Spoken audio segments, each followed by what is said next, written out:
சாண்டில்யனின் ராஜதிலகம் பாகம் 29. தன் மடியிலிருந்து ஒரு ஓலைச்சுவடியை எடுத்து கொடுத்தாள். இது அம்பிகையின் திருவடியில் இருந்தது என்றாள்.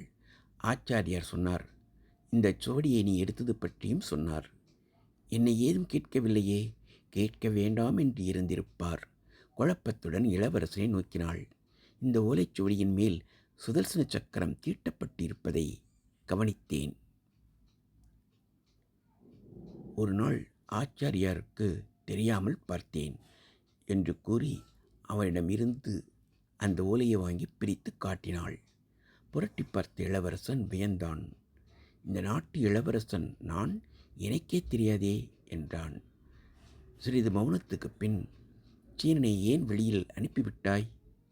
இது உங்கள் நாட்டு ரகசியம். சீனன் வெளிநாட்டவன்.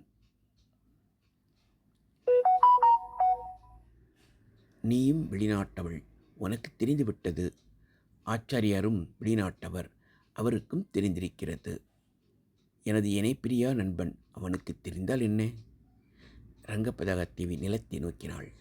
இதோ நான் நோக்கும் நிலம் பாரத புண்ணிய பூமி. இங்கு அரசர்கள் 1000 இருக்கலாம், மக்கள் பலவிதம் இருக்கலாம். இதன் கலாச்சாரம் ஒரே கலாச்சாரம். என்ன இருந்தாலும் சீனன் அயல்நாட்டவன். அவன் இந்த ரகசியத்தை அறிவதை நான் விரும்பவில்லை. இளவரசன் பேசவில்லை. மீண்டும் ஓலைச்சுவடியை பிரித்து பார்த்தான்.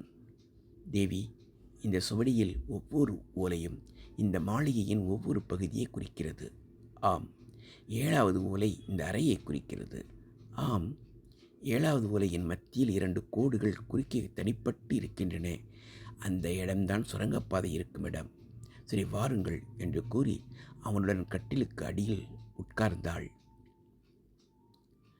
ஒரு கல்லை இருவரும் கஷ்டப்பட்டு தூக்கினார்கள். கீழே படிகள் தென்பட்டன. இருவரும் பிரமித்தார்கள். தேவி இளவரசனை துரிதப்படுத்தினாள். இப்போது சீனனை கூப்பிடுங்கள் என்றாள் தேவி. சீனனை அழைத்து வந்தான் இளவரசன். தேவி அவனிடம் ஒரு சிறு விளக்கை ஏற்றி கொடுத்து, இதை எடுத்துக்கொண்டு சுரங்கப்பாதை வழியாக செல்லுங்கள். இது நேரே கடிகைக்கு செல்கிறது என்றாள். விளக்கை சீனிடம் கொடுத்தான் இளவரசன். தேவி, மைவிழியை என்ன செய்ய உத்தேசம்? நாளைக்கு உங்களிடம் அனுப்பிவிடுகிறேன். நான் நாளை எங்கு இருப்பேன்? இருக்குமிடம் எனக்கு தெரியும். சீக்கிரம் செல்லுங்கள். சீனன் விளக்கை காட்டி முன்னே செல்ல, இளவரசன் அவனை பின்தொடர்ந்து படிகளில் இறங்கி சென்றான். அவர்கள் மறையும் வரை பார்த்து கொண்டிருந்த ரங்கபதகத்தேவி நிலவரையை மூட முயன்றாள். அது பெரிய பாறாங்கல் என்பதால் அவளால் முடியவில்லை. அறையை மூடிவிட்டு மைவிழியை அழைத்து வந்தாள். மூடிய அறைக்கதவை திறக்க முயன்றாள். கதவை திறக்க முடியவில்லை. உட்பக்கம் தாழிடப்பட்டிருந்தது. மைவிழி, உன் அறைக்கு வந்து உன்னை அழைத்து வர சில வினாடிகள் கூட பிடித்திருக்காதே. அதற்குள் இந்த கதவை யார் தாளிட்டிருப்பார்கள்?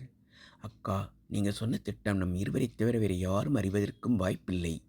அப்படித்தான் நான் நினைத்தேன் மைவிழி. ஆனால் நடந்திருப்பதை பார்த்தால் வேறு யாரோ நம்மை கண்காணித்திருப்பதாக தெரிகிறது.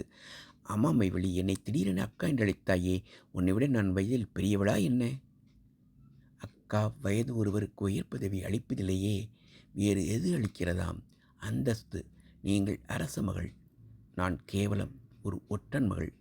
அதனால் நான் இளவரசர் அரியணை ஏறினால் நீங்கள் பட்ட மகரிஷியாக முடியும்.